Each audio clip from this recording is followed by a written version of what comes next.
The Joining the Dots podcast focuses on the many challenges facing education and how different approaches and innovations are needed to meet those challenges. Join co-hosts Matt Jessop and Kingsley as they have discussions with innovative educators, business leaders, policymakers, and other stakeholders, and guests looking at transforming the future of education.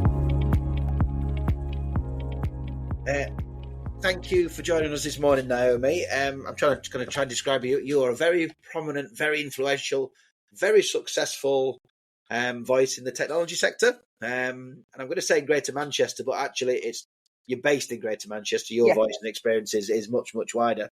I'm just sort of keen to explore your experience on how technology intersects with education and vice versa, and what you've come across in that area. Okay, so I'll probably be a bit prudent if I tell you actually what I do. So I wear a number of different hats. So I'm a freelance growth and innovation consultant. I've designed and delivered lots of entrepreneurship programs to startups and scale-ups, predominantly in the tech, digital and creative space, but I've worked with pretty much every type of business you can imagine.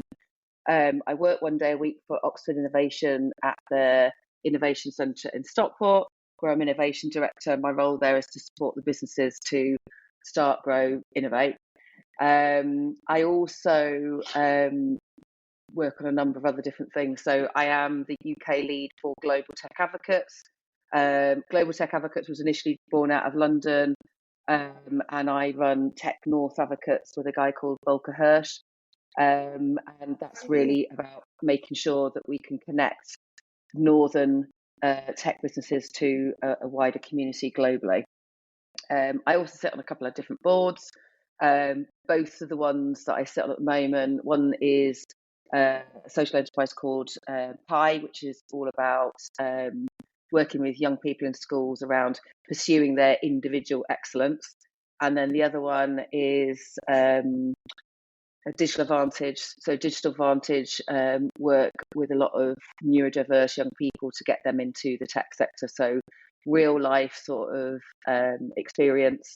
But Digital Advantage also done quite a few other things. So pre-COVID, Greater Manchester Combined Authority did a brilliant program called Go Digital. So I went to about 50 different schools across Greater Manchester. Myself and a guy called Ashley did all the initial assemblies, getting the young people excited about what the digital sector was, but also how technology touches every point in their lives. So yeah, I've got a real crossover. I've done a lot of, I'm design sprint trained as well. So I've helped lots of people from what problems can you solve using a methodology, the design sprint methodology. I've done that with a lot of young people as well. And that's something that I love. So like this week on Wednesday, I was with apprentices at Wigan and Lee College doing a design sprint with them, and they were incredible. Most of them were nuclear engineer apprentices, and the actual business challenge that we had, which was a live business challenge from a local business, was all around marketing for office furniture business. So nothing to do with what they are actually learning, but they came up with some really brilliant ideas. But then the podcast called Join the Dots, because certainly Al is very connected, technology, business, education. I'm mainly education, but my frustration is that education has got a huge disconnect with businesses in general. Yeah. And it seems more like a niche. I mean, what you're doing is amazing. And just hearing things like kids get the chance to actually put real life skills that aren't curriculum and aren't accountable for the national curriculum thing sounds amazing. But do you find that disconnect quite frustrating in terms of education technology, because you've got a foot in both worlds? Yeah, I do. So up in Greater Manchester, they have, I'm sure they do it in other parts of the country, but they obviously have careers in enterprise. And I was an enterprise advisor for a couple of high schools. The first one I was at, we actually, I believe that you can bring in entrepreneurship, education, which is a field that I'm really passionate about, into every subject. And we actually did a pilot with I think it was DT course, so design and technology, got a challenge from a local business, and they had to design products. And not only did they design the products, they also had to learn how to market them and do the branding and all these other things. So using lots of other different skills. They did that, and they actually have rolled it out. But to do that, one of the things that we did is, and it's very different with different schools, but this particular one was a grammar school, and I said, you've got all these parents that making assumptions that some of them will have pretty good jobs. Get them to get at least 100 that they can donate at least 1 hour of their time a year to talk about what they do in their jobs. But yeah, it's very frustrating, and I think with especially around careers, most careers educators do not know the breadth of different roles out there, especially in the tech sector.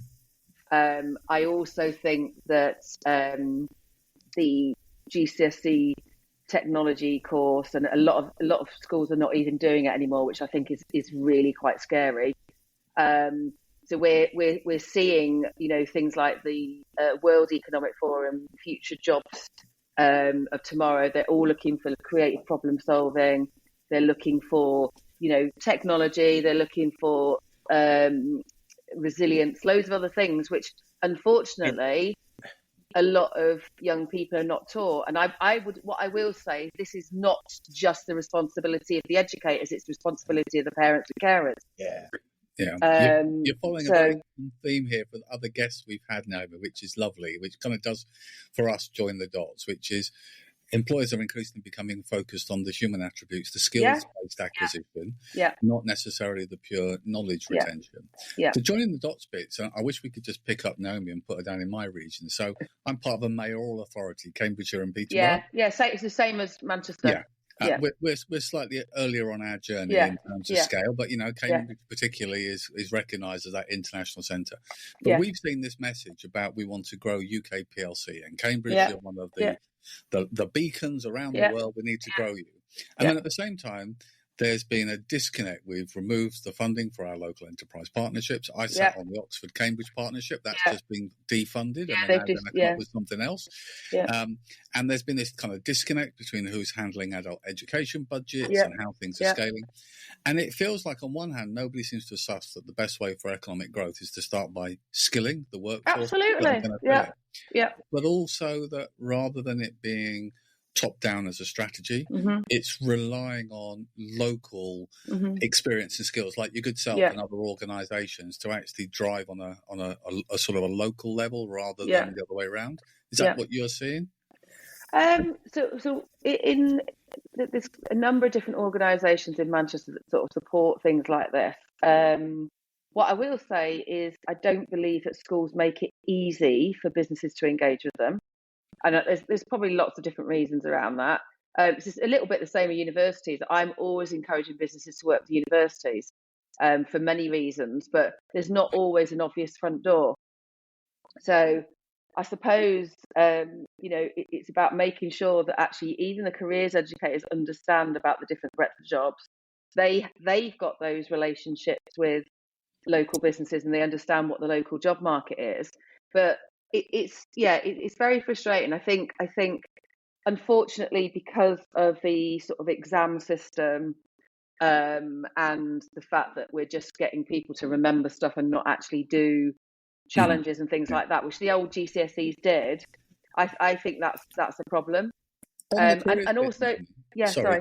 On the careers bit, it's a bit anecdotal, I guess, but for years our schools have been measured as one of our success measures is how many of our young people go from our secondary schools into university. And I wonder whether people still diminish this idea that there are other pathways to learning and degree level apprenticeships and other pathways with direct employer engagement. Often actually now are the more savvy, smart way of going. Absolutely. I've got two daughters. One of them went to a grammar school, but the other one just went to a regular school. I remember the grammar school, they asked me to do a few different things in there. So I did a couple of different design sprints. I did the whole thing around talking to them about different jobs, roles and things like that. and they asked me to get involved with their careers evening. And when I found out the lack of that wouldn't have any local colleges in there, they did have apprenticeships, but not as many as they probably could have done. They were like quite high level ones. But what I think is really interesting is that there is the assumption that most young people will go down that path of university, and I see lots of people coming out of university, can't get jobs, or they've done a degree where they haven't really thought about, okay, do you know what, this is the kind of jobs that I could get with this, and they just end up going to work in a coffee shop or something. But I think what we need to be doing as educators and as parents and carers is actually giving young people as much knowledge about what else is out there other than university. So would you say that one of the core roles that you're filling or is missing in many regions is we've referred to it on different topics. The Donald Rumsfeld bit is not the known knowns or the known unknowns, it's the unknown unknowns. Is actually shining a spotlight on what those pathways might be and how there's a connection between the skills we're acquiring and the types of jobs that are out there. Because if we listed the jobs of the future in 10 years from now, well, firstly, we'd be making it up because we wouldn't necessarily know. Yeah. But even now, the jobs for our learners who are some years before they arrive there are shifting quite significantly, aren't they? Absolutely. So I've done a lot of work with the Turing Innovation Catalyst, so working with the accelerator, but also ecosystem and engagement, about what they do as an organisation. But then I created with another guy called James Ackrick, who's a technologist. We created a pilot for DSIT, so the Department of Science, Industry and Technology, and that was specifically around. It was called AI Empower, literally just finished, and that was all around supporting businesses to understand how they can use AI to support the growth of their business. The really scary thing is that we are not doing that within the education system. I think a lot of people are completely scared of it. It's something that is going to be in the jobs that they go in. And I suppose, like I wrote an article years ago, and I'm going to go back to the entrepreneurship bit. I wrote an article years ago for Academies magazine. Don't even know whether it's still around. And that was around going back to what I said before about entrepreneurship education should be going through the veins of a school, even at a very young age, and encouraging young people how to create their own wealth and create their own things, because that is another option as well that is not talked about enough. As well, you know, just with the education side of things and entrepreneurship, actually, you know, supporting that problem solving as well. So, okay, this is a problem. I can understand that problem and then try and solve it. And whether that is actually a product or a service or whatever it is, I think that needs to be massively encouraged in schools at a very primary age, all the way through. One of the things that we do here is we link with the Apprentices Trust. Yes. Which is now the King's Trust, or they're still sorting out the marketing there a bit. Yeah. I think we were the first primary school in the country that could get an Ofqual approved diploma for the kids, but it's never happened. And they've now moved to urban areas away from rural areas. Yeah. But within that, the entrepreneurship unit was one of the most popular ones because our year 5, 6 got to do it, and at country fairs they would make several £100 over the course of a few hours, and some went to charity, some went to them, some went to the actual fair. But here's the challenge. What we got from it is amazing. Yeah. There's often this challenge that I see, particularly when we have that business education dialogue. The word entrepreneur, good word or bad word, Naomi? I think it's a bit cheesy. I don't like it, but, you know. I think, and I asked the question because I don't think I've got an answer either, unfortunately. But I asked the question because I think sometimes we struggle to signpost what that sense of creative, innovative businesses, what that role, what that looks like. How do you put a label on it? And the wword entrepreneur somehow feels a bit like that's not me. I'm not quite sure who that is. I understand. I don't mind it being used in the term entrepreneurship education.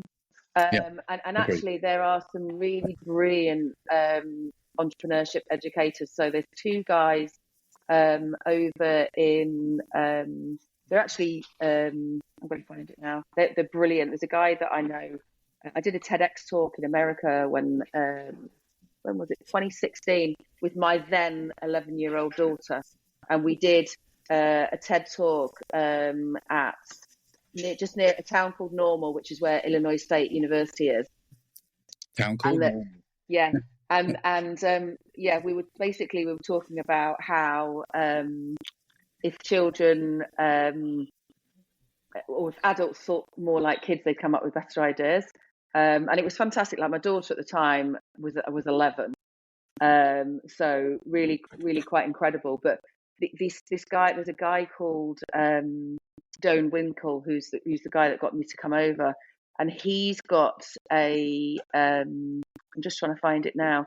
He works at John Carroll University now, but within that, he teaches a number of different things. But he gets university students to basically go through twice, like, tools, knowledge, mentoring. They start businesses, whether they're doing business or anything, and they have this really brilliant it's called Teaching Entrepreneurship. Have a look at it. If you're a teacher, it's completely free for you to use. I'll email you the link now, but they have some really, really brilliant things on there which I think you could bring into whether it was primary education or senior education or other universities. But absolutely fantastic, and getting young people to think, because at the centre it's all about problem solving and about understanding the customers, understanding what the problem is that you're trying to solve, etc., etc. And that's what employers want now. I think not stick up for education, but I mean, education is bound by ridiculous accountability measures. I know. Which more and more people are saying, you know what, bollocks to their accountability measures, will do what's best for the kids. Yeah. NEET has been something I've been researching recently. Yeah. Not in employment and education. When Al talks about these alternative pathways and what you're doing. Yeah. The sheer volume of NEET 16 to 24 in this country, and in other countries in the EU, in Spain it's 40-odd%, and Italy's got, it's off the chart. And you'd think that would be the biggest flag ever to governments that actually we need to radically change. Yeah. Not the education system, but the alternative pathways within our education systems. Yeah. And yet we're still doubling down on what we've got with the odd tweak. And then also as well, you know, like I got diagnosed with ADHD last year, and I'm 53 now, but at the age of 52, so I really struggled at school. That's my badge now. Right, diagnosis club. Yeah. Right, I want one of them. So I really struggled at school, and I always knew that I was smart, but if you looked at like my sort of the exams that I had, like I was like at school when it was O levels and CSEs. I've got like load of CSEs, never got an O level.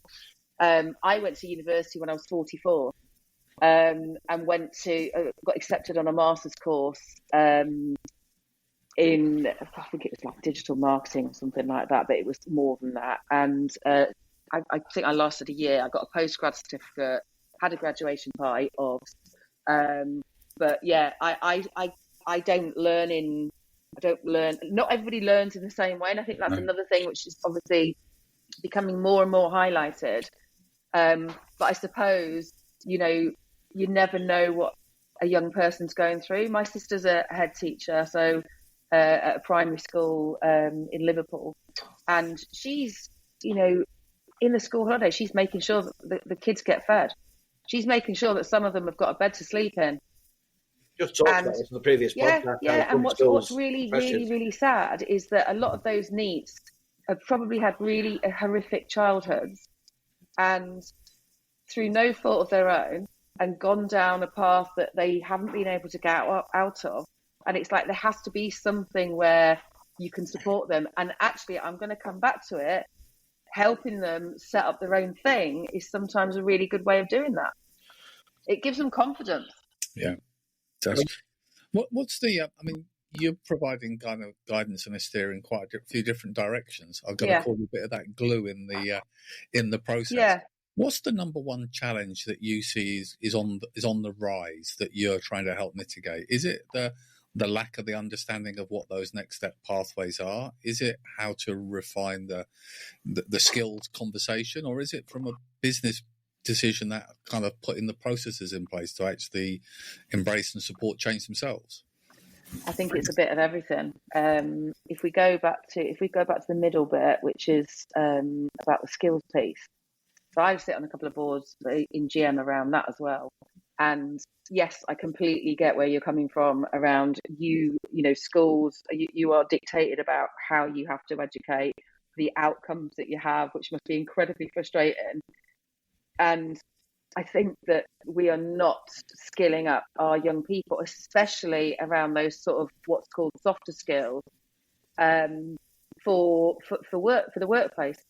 And I think it's really, really important that actually, whether it's sort of like, so if you look at like Cumbria, for example, obviously they've got this 100-year project to decommission Sellafield. So there's going to be loads of massive changes there. Those young people, if it wasn't being decommissioned, a lot of those young people would have gone to work in the nuclear industry in that area. What's going to happen now? And it's like in Manchester, we've got pockets of Manchester, you've got lots of manufacturing. A lot of manufacturers are, especially the smaller ones, as family businesses, they are not being able to continue because the young people within those families don't want to take over the businesses. And it's about making sure that we're skilling up, not just in things like technology, but lots of other things. There's trades that will literally be decimated. I mean, you mentioned Cumbria now. I mean, I live in Cumbria and I work in Cumbria, and I'm quite frustrated by Cumbria. So I see like Baltic Ventures in Liverpool with Johnny Clark, and I see the Manchester Maturing Innovations, and I think we need something like this in Cumbria. Yeah, I've spoken to various people, and I don't have the time to do it. But as someone with two daughters, I'm very keen that they're made aware of other options, and I speak to businesses like BAE and GlaxoSmithKline, and the pathways aren't there, and the schools aren't open. Like you said, there's no real front door. I mean, how do you get around that though? It's I don't know. It's like constant banging on the door, basically, isn't it? It's you. Obviously, you can do it through things like like in Greater Manchester, you can do it through the Careers and Enterprise. But even then, they have like the reason they have these like enterprise volunteers, like I did. That was because they could connect them to the local business community. But even then, to be fair, with most of the schools I worked with, it was a tick boxing exercise. And actually, I got increasingly frustrated because I wanted to do stuff, couldn't do it.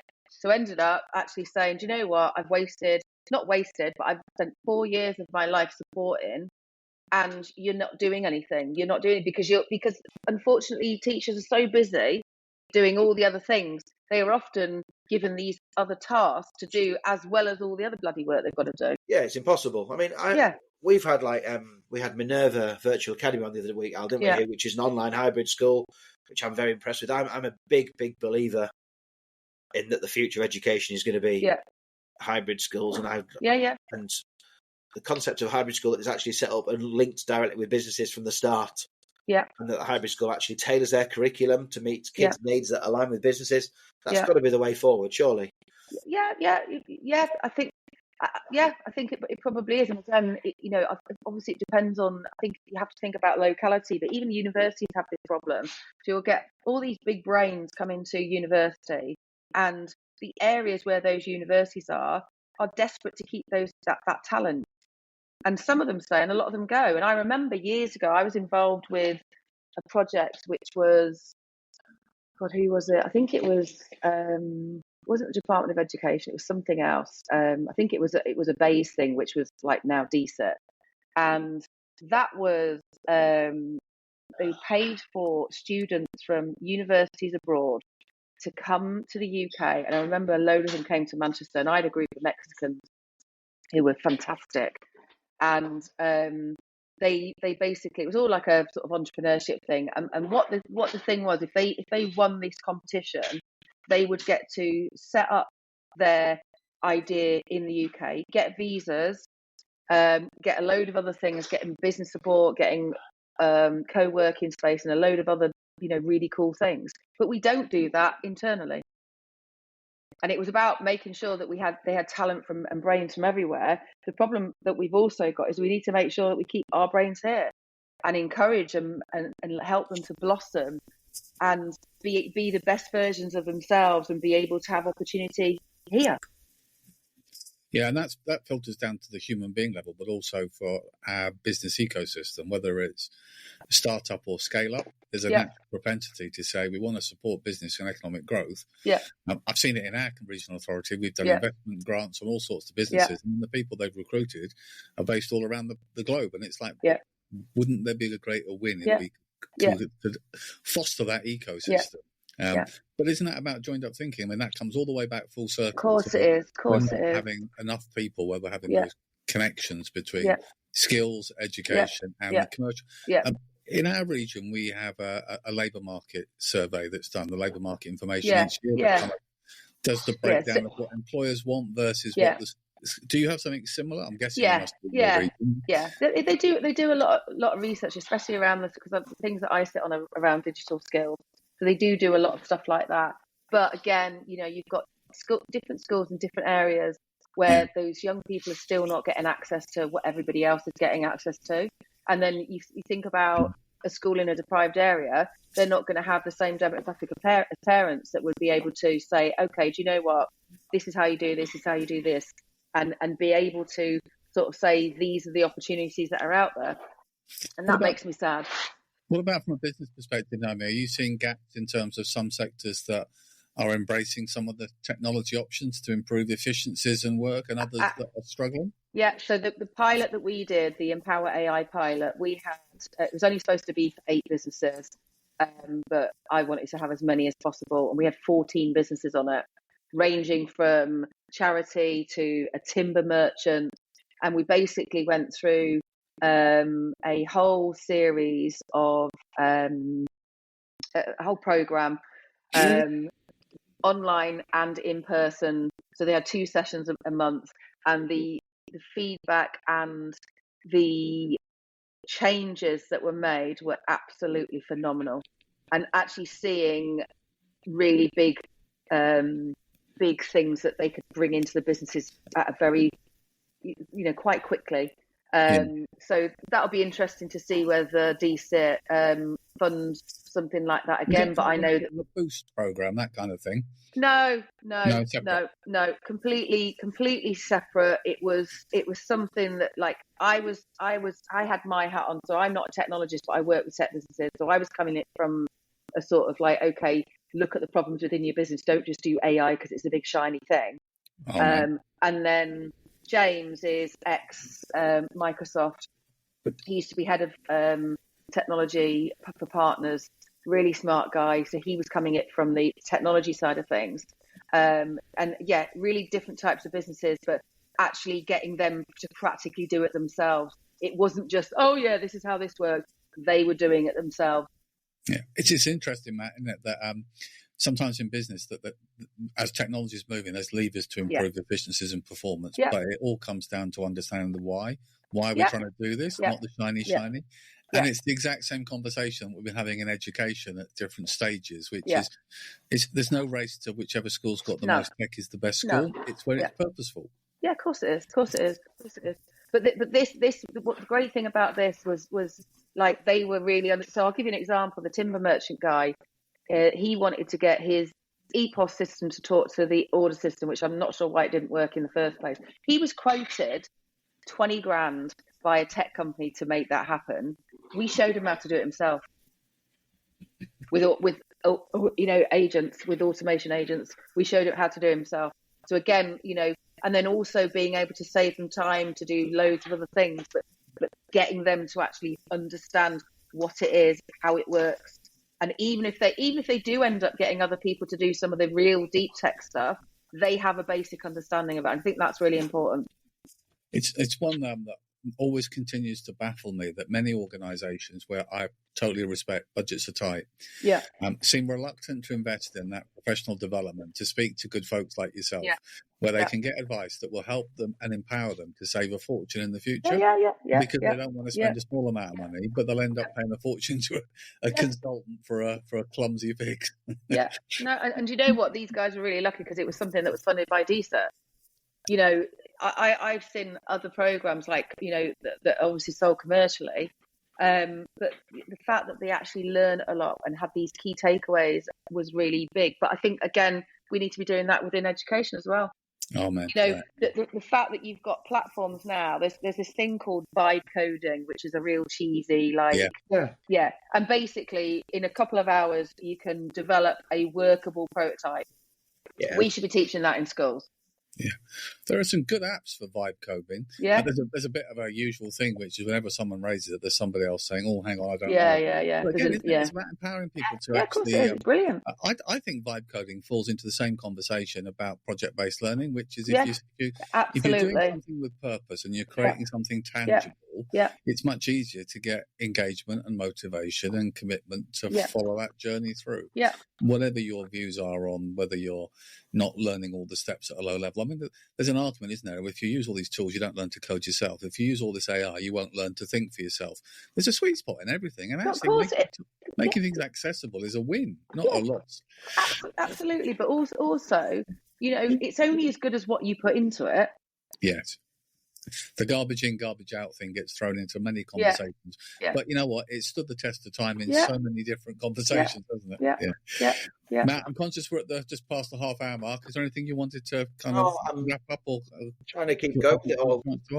I just find it really frustrating, Naomi, that in education, you mentioned the World Economic Forum, and in 2017, I remember reading it, and it sort of shaped our schools' next steps, and it was like education system's not fit for purpose, blah blah blah. Yeah. And yet here we are 8 years on, and having the same conversation. We've got greater disparities and attainment gaps and disadvantage gaps and all sorts of things, and yet we're not actually addressing it, and it frustrates the hell out of me.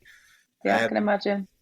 But I mean, I don't know. Nobody has the answer, do they, really? But joining the dots is the answer. But getting the right people around the table and actually trying to scale that on a national level. For folks listening in and thinking, well, she made some sense. The two guys seem to be going off down all sorts of tangents, but I'd like to know more from Naomi. How could people reach out and connect with you, Naomi? So I'm on LinkedIn, Naomi Timperley, Timperley. Really happy to talk to anybody about any of the subjects we talked about, because I'm really passionate about all of them, and I've absolutely loved talking to you both. So I'm going to book 2 or 3 sessions myself, Naomi. Yeah. Right. Yeah. No, it's. I've really enjoyed it, and you know, I'm really passionate about all of those things. I'm also passionate about working with businesses as well, but I do think the young people and supporting them is a really special thing. Absolutely. Well, thank you for giving up your time at a weekend. No problem. Really enjoy meeting you and having a chat. Thank you. Have a good weekend. Thank you.